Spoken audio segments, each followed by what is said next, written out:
Good day, ladies and gentlemen. My name is Crichton, and today we'll be doing part 2 of the Starfarer 0.5a preview tutorial.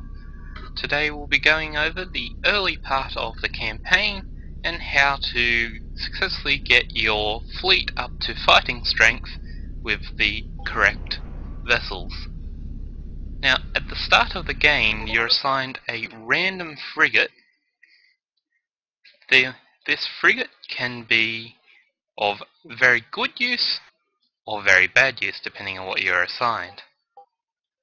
By clicking on the F key, we can view our fleet here. We've been given a Brawler class assault gunship. Now this vessel is quite slow when compared to some advanced frigates that you're going to fight against, so it is far from ideal for starting the game with. What you can do, however, is dock at the Hegemony orbital station by clicking on it, buy and sell ships,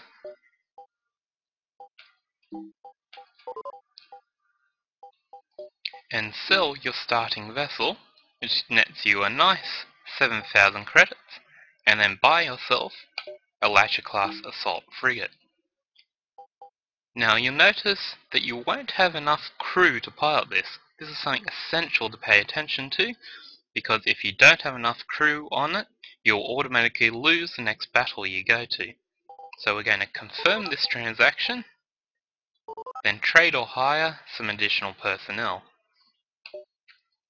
Normally you don't want to buy green crew, because their combat bonuses mean you have less speed, less damage, less shields, less of everything really, which is a bad deal.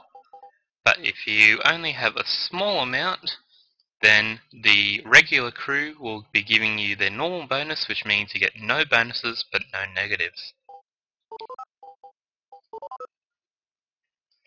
Okay, now if we click on the fleet here, yes, we do have enough crew. We've gotten a decent assault frigate, and we can start making some money. The end objective of the early campaign is to get probably 2 decent frigates, a couple of fighter wings, and a carrier. We aim to get the carrier as fast as possible because it makes maintaining your fighter fleet so much easier. Now, luckily we have a pirate scout here. Let's see if we can catch him, because he'll be ideal hunting with this Lasher class frigate. Unfortunately, we may find that they are too fast, but thankfully they've turned back on us. Early in the game, if you do not have a larger sized fleet, then it'll give us this small blue message here telling us that there'll be no objectives. We'll just meet up in a small map and duke it out.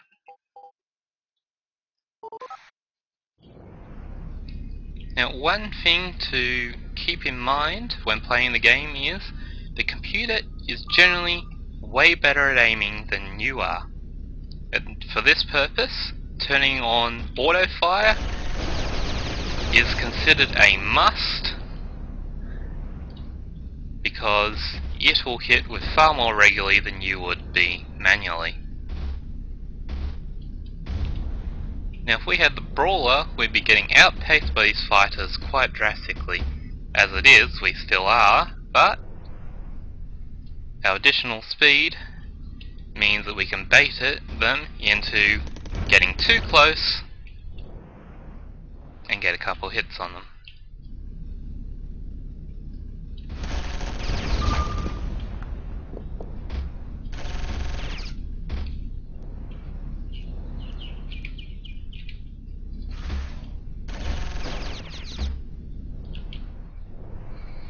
Now you'll notice that these interceptors really can't do any damage to my armor.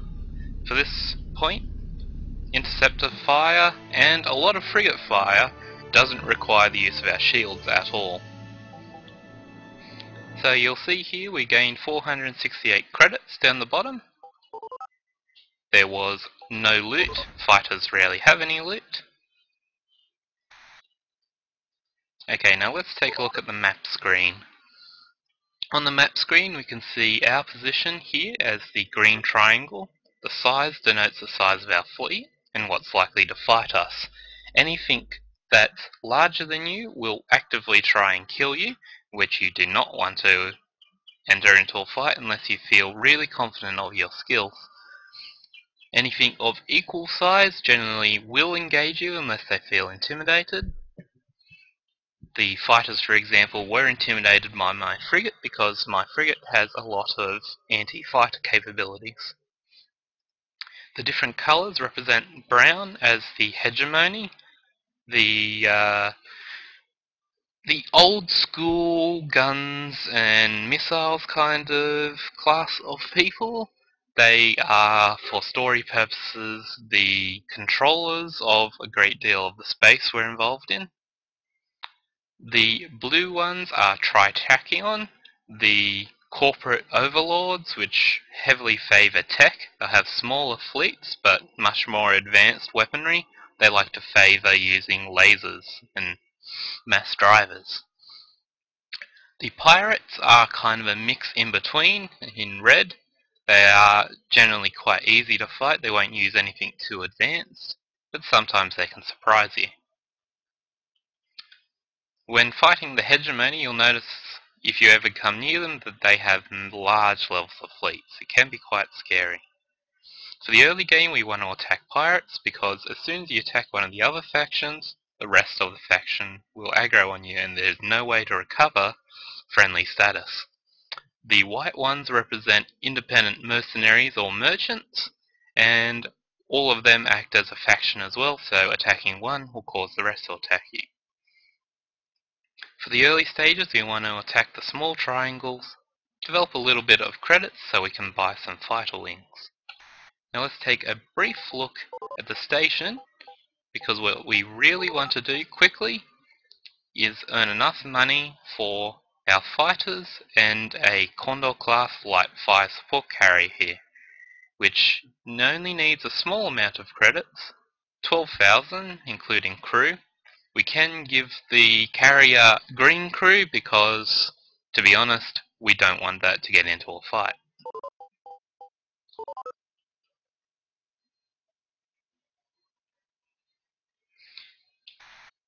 You can press space at any time to pause the game to avoid having to look at the fleet while it's chasing you. As you can see here, this Pirate Raiders has 2 frigates, a destroyer, and 2 wings of fighters.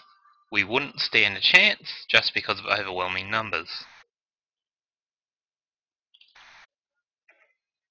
But here we have a pirate scout. We try and draw him away. Turn around, clicking on the scout is the only way to actually engage unless they're after you, like in this case.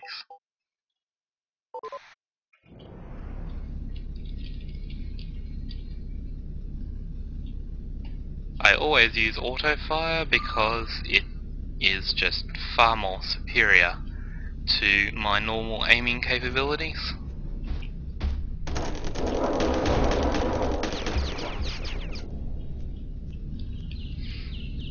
Now one thing to keep in mind is, in the campaign, you are automatically set on easy, which means your vessel takes half damage.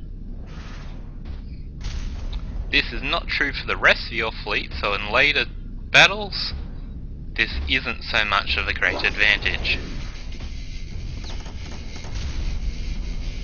When you overload a vessel, it is a great time to shoot them with some missiles. The early fights tend to be quite bland. Getting a good multi-role fighter wing should quickly make these kind of matches end extremely fast so you can earn your money. Ooh, flame out brilliant, we can close in on him, and this fight is ours.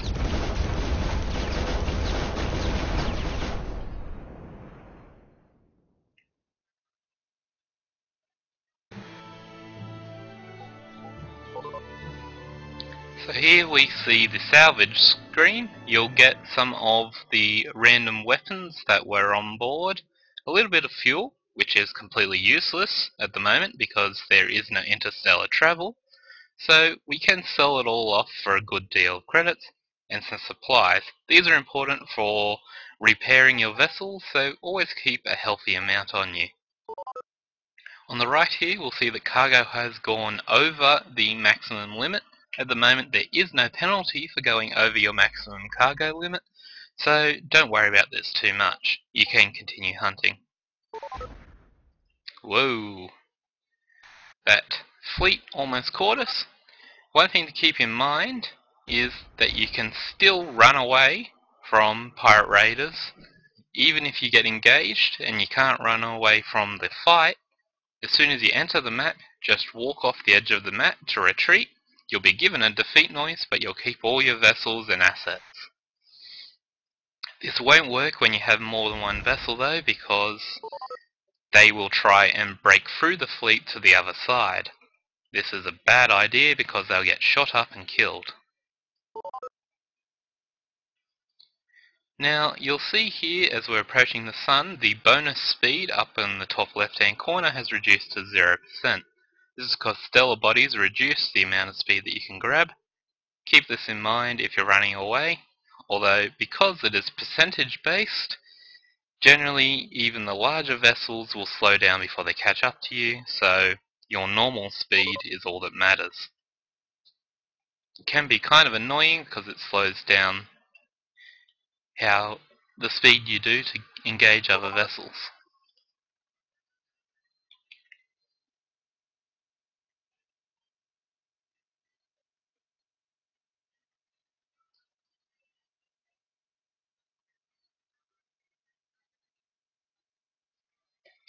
Just missed him.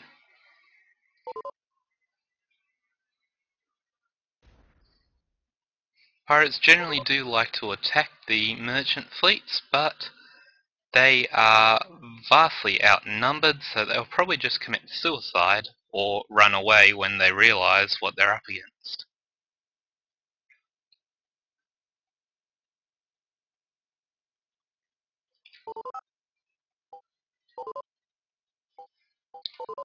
Okay, I will resume this recording when I enter a fight with a couple of fighter wings to show you how that works.